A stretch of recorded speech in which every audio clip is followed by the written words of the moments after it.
Good morning class. Welcome to Daffodils online classes. Students कैसे हो? I hope you आप लोग बहुत अच्छे और घर पे अच्छे तरीके से पढ़ भी रहेंगे। स्टूडेंट्स आप लोग का अभी चैप्टर नंबर 11 चल रहा है, फोर्स एंड प्रेशर। और इसमें मैंने आपको कल फोर्सेस के कुछ एग्जांपल्स प्रीवियस वीडियो लेक्चर में समझाया था कि फोर्स क्या होता है, किस तरीके से हम उसको फील करते हैं। आज हम थोड़ा सा आगे बढ़ते हैं और आज हम लोग पेज नंबर 180 पर आते हैं और इसको जानते हैं आखिरकार, और भी जो भी इंफॉर्मेशन है वो सब समझते हैं। पेज नंबर 180 पे topic number 11.2 force as a result of interaction of one object with another object.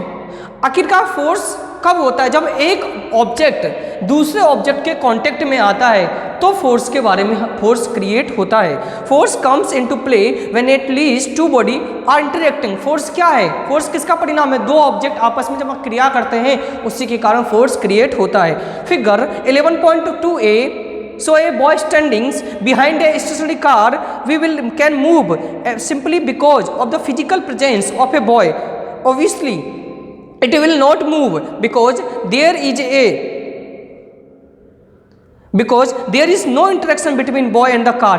आपको 11.2 का ये जो डायग्राम फिगर दिख रहा होगा, इसमें एक व्हीकल है और उसके दूर कोई लड़का खड़ा है, बीच में कुछ भी नहीं है, वो एक दूसरे को टच भी नहीं कर रहे हैं। जब तक टच नहीं करेंगे तब तक उस कार और उस बॉय के बीच में कुछ भी इंटरेक्शन नहीं होगा, तो फोर्स उस पर नहीं लगेगा उस बॉय का। ठीक है students. Next 11.2b so the boy actually pushing the car from behind will the car move.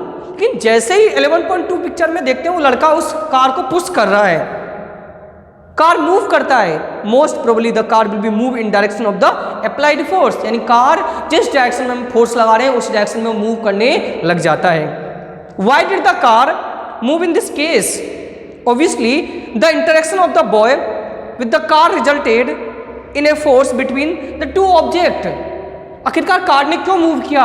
क्योंकि दो वस्तुओं के बीच में आपस में इंटरेक्शन हुआ, क्रियाएं हुई, इसके कारण कार हमारा मूव करने लग गया।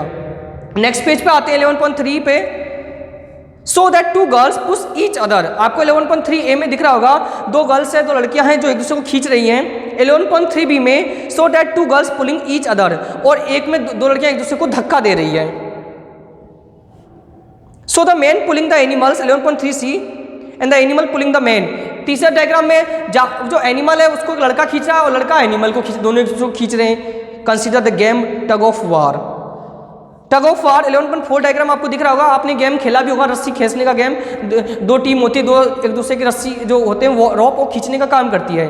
इन the two teams exert force rope in opposite direction. दोनों अपोजिट डायरेक्शन में अपनी अपनी तरफ खींचने का काम करती है। डायग्राम आपको दिख रहा होगा, the team that pull harder move the rope in the direction and wins.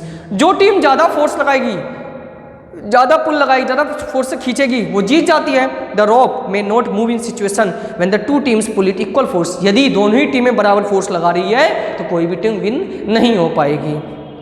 हमने 3 एग्जाम्पल जाने, आखिरकार क्या समझ में आया हमें वो भी जानते हैं। In all the above case you can see that are the two body और द ऑब्जेक्ट। आपने इन परिस्थितियों में देखा होगा जितने भी एग्जाम्पलों में कि दो ऑब्जेक्ट चाहिए हमें फोर्स लगाने के लिए, फोर्स फील करने के लिए। When these object interact and force comes into play, जैसे ये ऑब्जेक्ट आपस में कॉन्टेक्ट में आते हैं फोर्स प्ले हो जाता है। Thus we can say an interaction of an object with another object result a force between two objects। तो हम कह सकते हैं जब एक ऑब्जेक्ट दूसरे ऑब्जेक्ट के संपर्क में आता है तो फोर्स बल लगता है।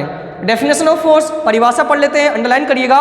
If two force are acting on an object the same direction the net force on its also act in the same direction. यदि दो वस्तुएं एक ही दिशा में फोर्स लगा रही है तो फोर्स जो मूव होगा ना वो भी सेम डायरेक्शन में मूव होगा। If two force and two opposite direction, यदि दो फोर्स अपोजिट डायरेक्शन में लग रहे हैं तो net force on acting act along the larger force. तो जिसमें ज़्यादा ताकत होगी, जो ज़्यादा फोर्स लगाएगा ऑब्जेक्ट उधर मूव करेगा।